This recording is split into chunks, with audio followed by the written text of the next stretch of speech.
Just because we're dating doesn't mean that you belong to me or that I belong to you.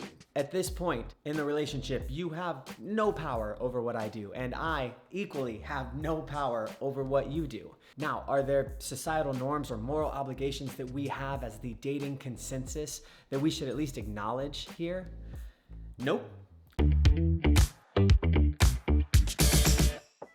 Before we get started in today's video, let's do it quick. All the YouTube things. Get on out here, everybody. Look at that. Tweet, applaud, ring a bell, apparently, like, subscribe, comment. We really appreciate it, and it helps the growth of the channel here on YouTube. Okay, let's get into today's video.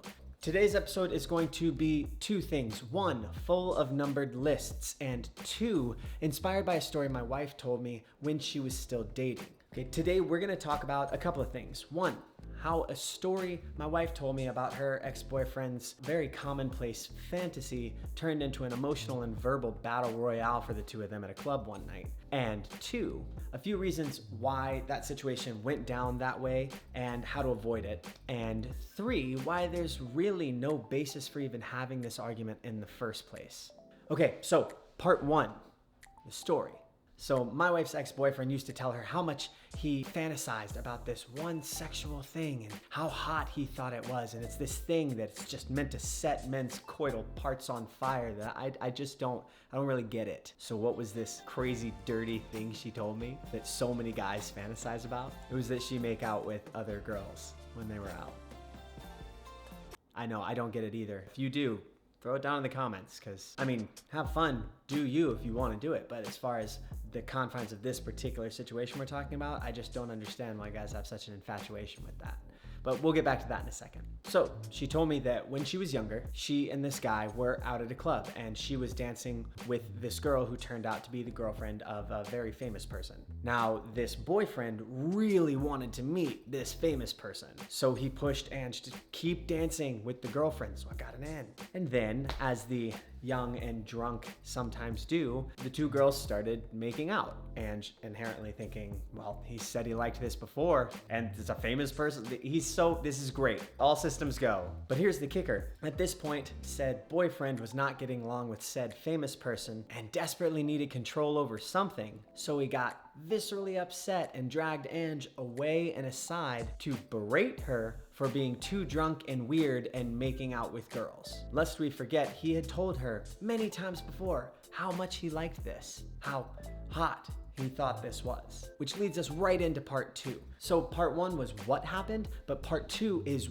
why, and also bonus tip, how to avoid it in your relationships. Now there's a couple of things for us to unpack from back there in part one. One, there is a huge double standard here that nobody ever talks about. Like, guys constantly push girls towards experimentation. It's fun, we're just drinking, it's so hot. But I literally know no straight males who are willing to just have fun and experiment and go make out with another guy just because their girlfriend thinks it's hot, even though they may not want to do it, but they'll do it because, you know, it's even Stevens. You know what I mean? And B through Z, why would you constantly tell somebody, I think this thing is hot, I think this thing is hot, I think this thing is hot, and then at like the pinnacle of that possible situation, get jealous and mad and weird about this thing that you said you liked? I'll answer your question with a question.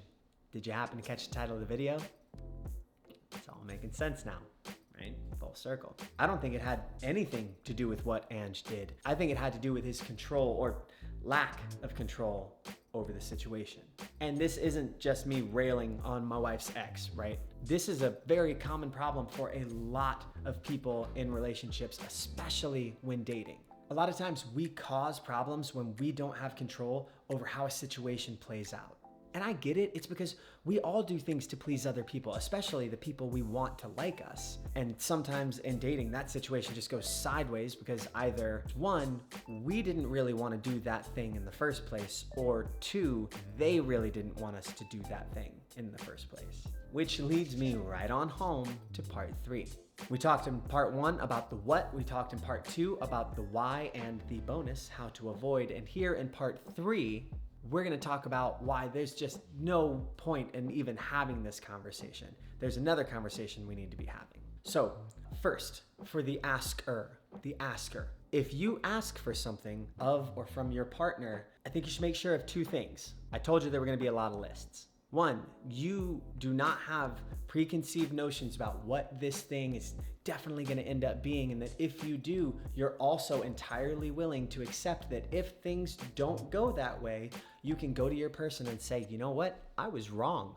I thought I wanted that thing. I did not want that thing. That is not how I thought that was going to go. And also, much more importantly, that's not your fault. And two, that if somebody does do something that's outside of the framework that you've laid down inside your brain, like your secret world that you've set out for the relationship but haven't told them about, and they do something outside of that, well, that's okay too, because they don't belong to you in the first place. Now, for both the askers and the askees, I think, let's go with that. Askers and askees. All of this is not to say that if you have entered into a monogamous relationship and you've exchanged vows of what you would and wouldn't do, and then one of you goes outside the wire and totally does one of those things, I'm not saying that you are not responsible in that situation. You totally are. Don't be an asshole. Like, you said, I'm not going to do these things. Like, if you build a world together, then build that world together. And then when you want to like add a little bit onto the world, you know, add an addition onto the world and be like, hey, you want to try this? And if they're into it, cool. That's a totally different video. But if you're dating, off. You don't get a say in what happens yet. You get like a general hopeful acknowledgement of the standards that you're both gonna keep. But until you actually talk about the details, nah, you're on your own. And that's one of the parts that's like so confusing, because nobody wants to define anything in dating anymore.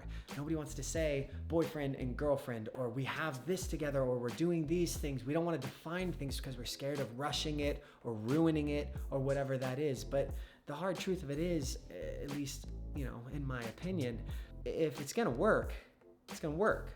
And if it's not, it's not. The truth is, defining things gives you a shape that you can both play in. Want wide boundaries? Define wide boundaries. But then when somebody goes and plays on like just right at the edges of those boundaries, but you all the while had secret dotted lines that you could only see on the map under a certain light and a telescope that only you have, like now they're subject to the Santa Claus. It's just not, that's not okay. Get a hold on what you want. Express that to the person you're dating, and then go explore that. That is literally what dating is about. That is what I would say dating is. It's figuring out what you want, what you don't want, and then finding somebody else who likes those kind of rules and boundaries and growing together. You find somebody like that, you got something special to work with there. I don't know why I'm doing this. I'm doing this a lot, but it seems like it fits with what we're talking about. Just look, with all of this, please remember that when you're dating, there are very, very, very, very, very, very, did I mention very few rules that aren't defined by the two of you in the relationship, however many are in the relationship. And that's a whole other video, but I mean, again, you want wide boundaries? Talk about it. Because that living within, but also exploring and expanding those boundaries together is a huge part of love. Thank you so much for watching today's video. I really had a good time. I don't even know what to say in this thing other than check out all the other playlists. The Refinery, which is men's roundtable talks that we do every Friday on the channel.